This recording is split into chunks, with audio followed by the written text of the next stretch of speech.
Hey, Sofiane, welcome to the podcast. Thank you for coming on.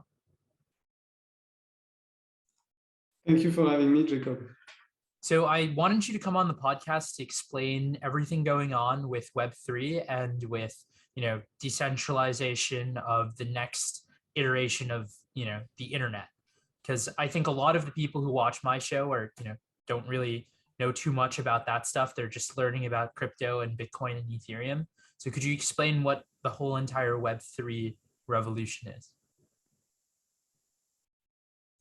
Yeah, sure. So maybe in order to set some perspective, we can look at Web 1, which was this like age where you had to be a webmaster in order to publish content online. So it was very decentralized. Everyone has their own little island on this giant internet, but it was also very chaotic, and it was made only for people who had the ability to produce HTML documents. So you had to like code and write content and then release your own page using an FTP and then buy your own domain name. It was actually pretty similar to the NFT space today, where every website was a unique piece, but it was very chaotic and not coordinated.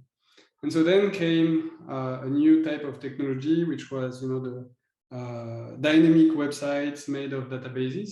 And those websites would not only allow people to automate the creation of web pages, but also the formation of new experiences where service providers would allow people to actually release content without having to touch any code.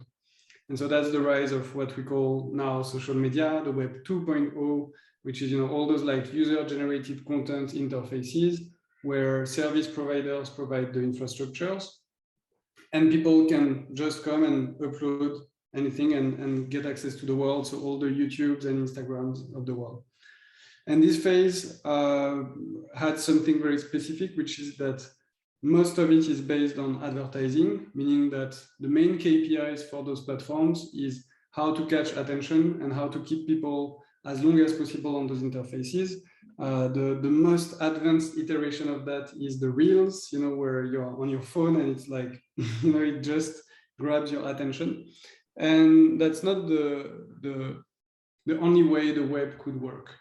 And so the idea of Web3 is, instead of having like this private company running an interface and allowing people to coordinate while still controlling all the revenue, all the activity on the platform through algorithms, what if we could actually own the platform?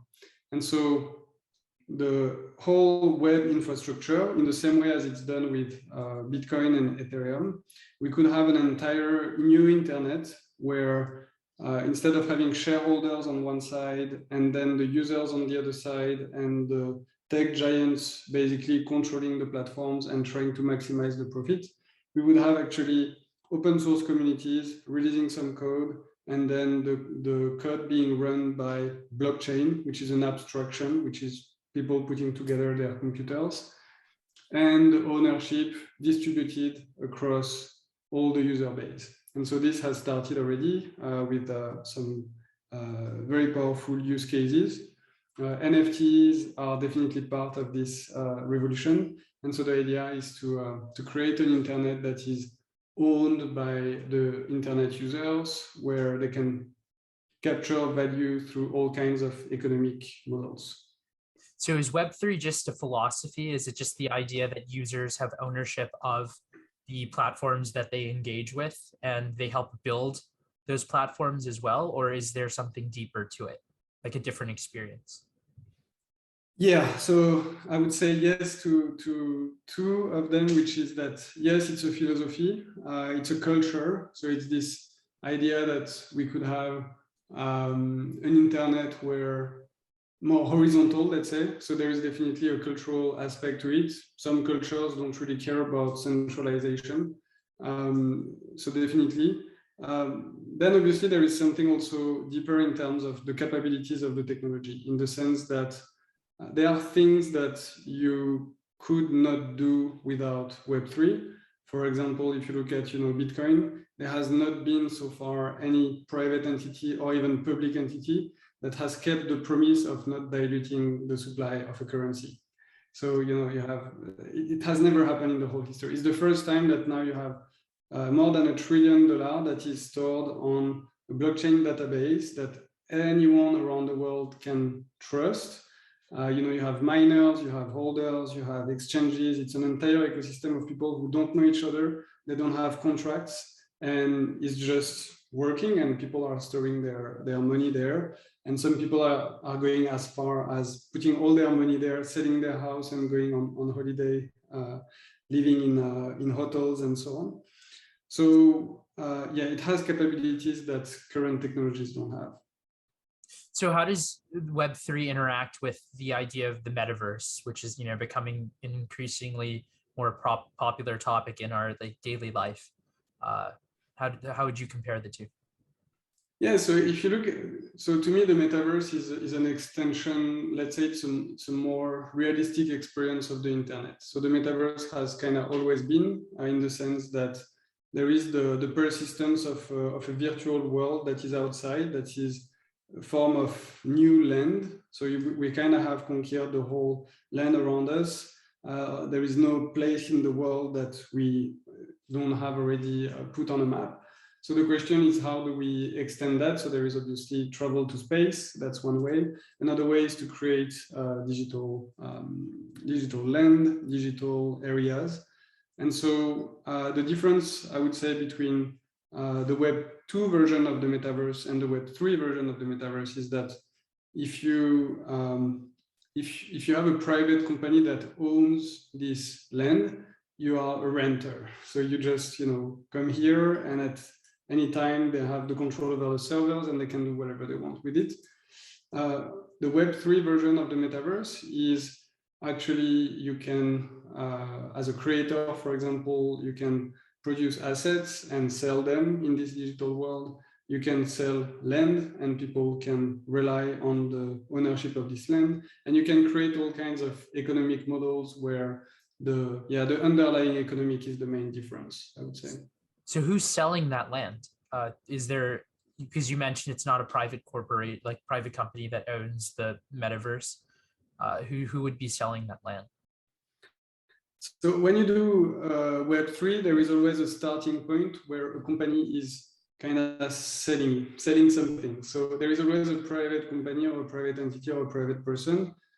Actually, in the case of Bitcoin, it didn't happen this way. Bitcoin had nothing pre-mined, so it was completely organic between the miners and so on. But most of the projects that are released nowadays, it starts with a startup. They collect some cash, they build something, an ecosystem, a software, a community, and so on. And they release it, and then at some point it becomes like, public, how to say? Public domain. Yeah, public domain, exactly. And so there is like this transition phase. And so when it becomes, so in the case of the Web3 metaverse, who is selling the land? Well, it's the people who designed the scarcity, because Web3, interestingly and weirdly, relies a lot on scarcity. Because if you can create an unlimited amount of the same thing, there is no, it's very difficult to attach a value to it. Yeah. While if you say, for example, this NFT is unique, it's like, it's an image. You could have, millions of copies of the same image, but this specific one is unique. Then you can start talking about, economic value capture and so on. And so usually people who sell the land are people who are producing the kind of scarcity that you would find in the physical world, because everything costs a lot in the physical world. And so you kind of have to replicate that scarcity in the digital space. So why would someone trust whichever organization is creating this idea of scarcity in these digital Web3 metaverses? Yeah, so that's the beauty of Web3 and blockchain technology, is that you kind of remove the trust from the picture. The beauty of blockchain is that you can create economies and models where you don't need to rely on someone. So let's say, for example, you create a smart contract that says in 2026, this person should unlock 1 million worth of this specific token. If you can do that on a centralized database, but it means that you have to trust the person who runs the server, the person who administrates the software, and so on, that in 5 years from now it will still exist. As we have seen, a lot of the web has actually disappeared. Thankfully, there is this platform called Web Archive, where you can like find some old websites that were deleted. But most of the internet, I don't know actually at what rate. That would be interesting to look at studies like that. The web just disappears. And so the power of blockchain is that because of this data structure and this architecture, let's say, it's supposed to be persistent. And so, and not only it's persistent, but it's reliable. You know that if the program has been set in a certain way, it will execute. Yeah. So I guess going back to the question of, creating a Web3 metaverse. So is the idea basically that if you have Fortnite as it exists now, right, that's a form of a metaverse. With the Web3, the individual player would be able to own land in Fortnite? Exactly, land, skins, outfit, avatars, characters. You can replicate everything with a sense of ownership, as opposed to I'm the game developer, I produce an illusion, but then I'm still the owner of everything. And so you just come for your entertainment. So why is there so much value why are people investing so much money into this, idea? If so many people aren't gamers, so many people aren't into this, like, a technology, a lot of people just won't understand it. Why is there so much money being put into the speculation of this being the next big thing? Yeah, so Web3, I think it's obviously going to eat the world, in the sense that if we have to choose between, the kind of feudal system where a few corporations own the internet, and a new model where people have a say and can own fractions of it and so on, it's obviously, in terms of the incentives, the alignment of interest and so on, are going to drive everything into this internet. And so currently there is a crisis that is more macro in the economy, which is that there is too much money being issued compared to the value that is actually being produced. So everything is overpriced, real estate is overpriced, the stock market is overpriced, and everything else. So Web3, because of its ability to produce a new architecture for all those things, not only the internet, but also the financial system, it produces a lot of interest for people who have the epiphany and who understand that that's the future. And so therefore, there is obviously a lot of speculation, a bit similar to the early days of the internet, where people understood that the internet was going to completely change the world. And there was like overexcitement happening and overvaluations. And so we are now in this hype phase. Actually, at this point, only 2% of the world population has touched crypto. So it's still not even, it didn't even start yet. Yeah, but it's like one of, like, what is Bitcoin, like, in the top 20 most valuable assets in the world? So isn't that kind of something that I think that itself is alarming for a lot of people, because they don't fully understand what it is, and then there's a lot of money being put there. And I think there's a lot of people who feel like they've missed the wave, right? So that kind of speaks to your point. But I think there's a lot of people who are still like, is this actually going to happen? It seems far-fetched. What would your reaction be to the far-fetched people? Yeah, so I think that, there is always this bias that humans have, that we tend to overestimate the next 2 years, but we underestimate the next 10 years. And so at this point, we have signals that crypto has product market fit starting to emerge. So you see real utility for people, for example, in decentralized finance or NFT, that were suddenly able to do things that they were not able to do before. And so when I completely understand the skepticism of, like, when you look at all this hype and, the mania, let's say, of, startups and people who invest in those startups and so on in the crypto space, it really resembles the early days of the internet. But if you look at the utility of those products and how they can change lives, especially for people who are not in places where the infrastructures are, mature, I think it's changing lives every day. And I would say by 2024, we will start to see an acceleration. And so it's definitely not too late, but it's starting to be the right time to really get into it. So why would investors want to invest in an internet that isn't that feudal system, right? Because isn't that in theory a lot more lucrative? Like, I understand why investors would want to invest in a company where they own a huge platform and there's millions of people going on it. But why would they want to own a fraction? Why would they invest so much in what would be eventually a fraction of ownership in a larger community? Yeah, that's a great question. I think that first, there is a cultural shift that needs to happen where most people are not used to being owners. It really, so I've been in this space since, let's say 2016. I have presented to people, the option to own a fraction of a web product, and they would just say, no, just give me a salary, just give me, a payment in cash, because I don't want to be an owner. And there is definitely a mentality, some people are investors and some people just want the cash right now. And so it's, this rebalancing needs to happen, in our culture, I think, because most of people are just like thinking short term and paying the rent, getting a salary, and so on, and have no interest in seeing a bit more long term.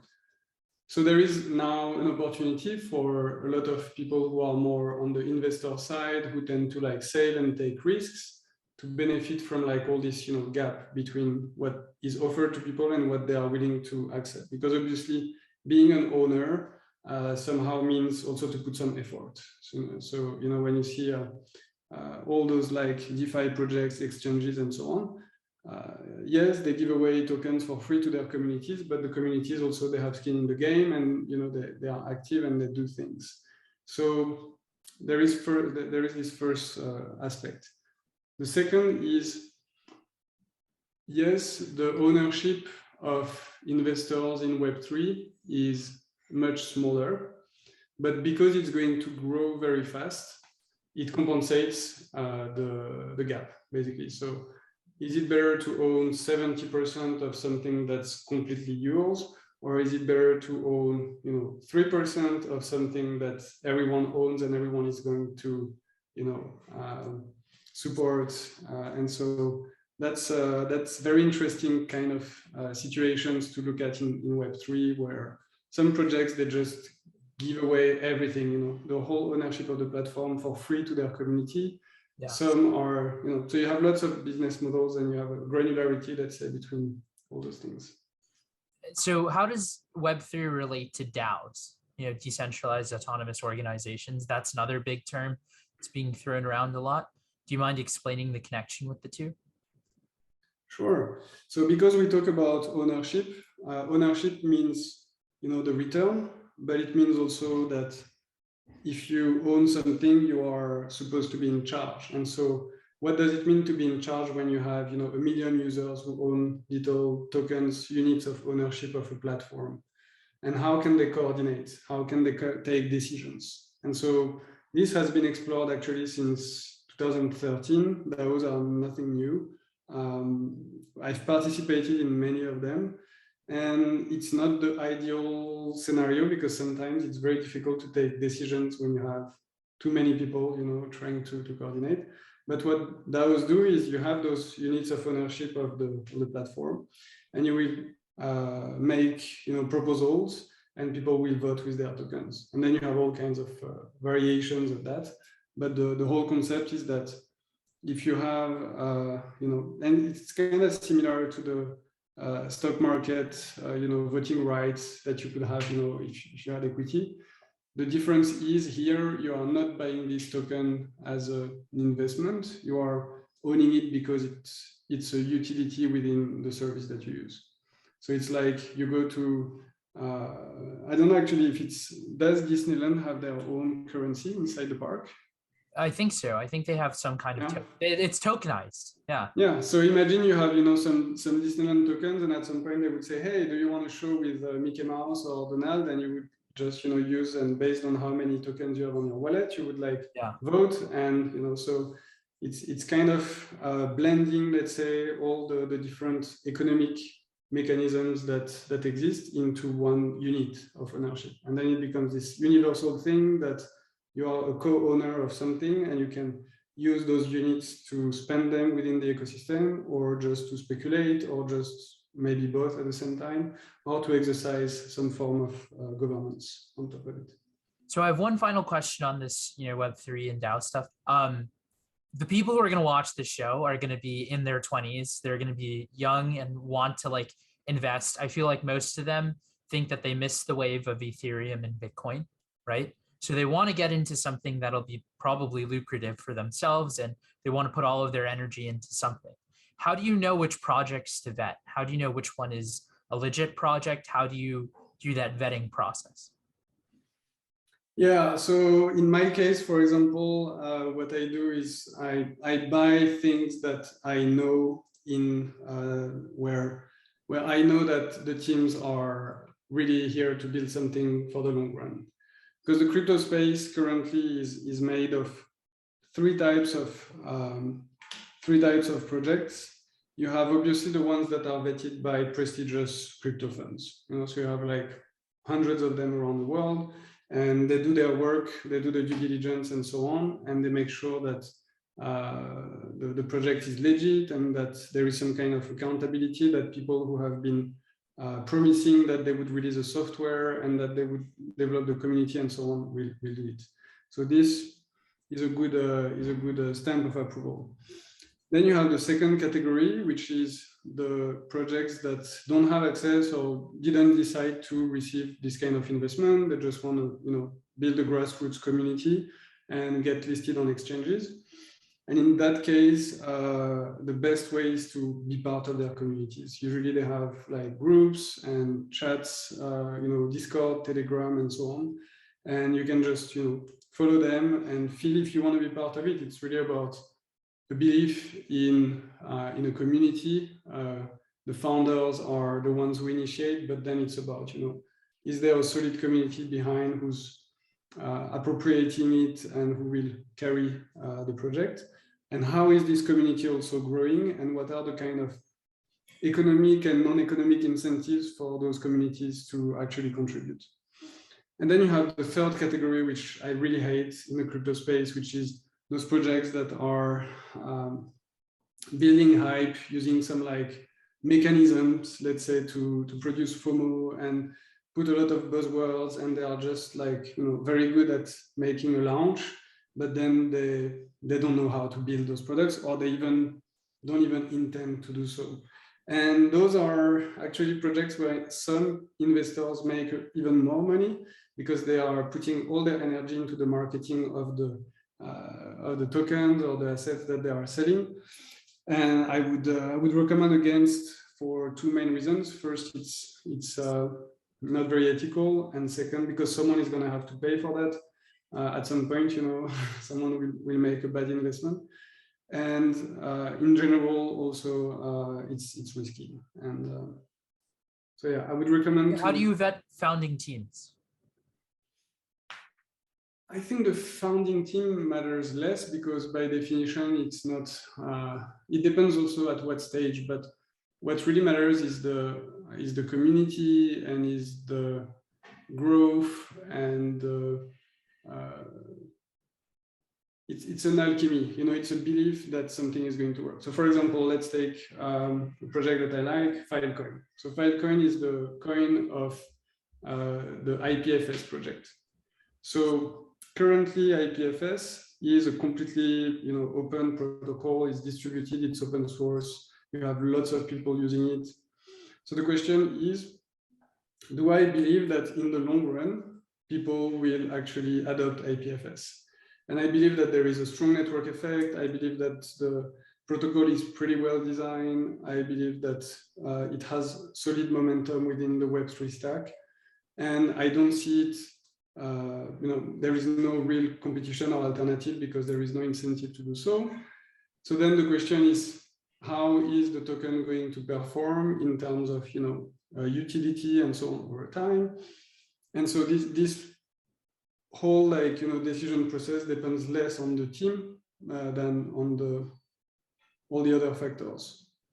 So yeah, same with if you look at Ethereum, for example, like the founders of Ethereum, Charles Hoskinson, Vitalik Buterin, and so on, they are no longer in charge. The project is now like completely to the public. You have Consensus, which is a very big master node in the network, but then you have lots of different organizations and companies, and it's this energy that you find that you sense that this project is going to be popular and successful because there are people who invested their time, their energy, their learning curve into making it a success. And this is something you can sense by being present, looking at all the announcements, all the things that are forming around this specific project.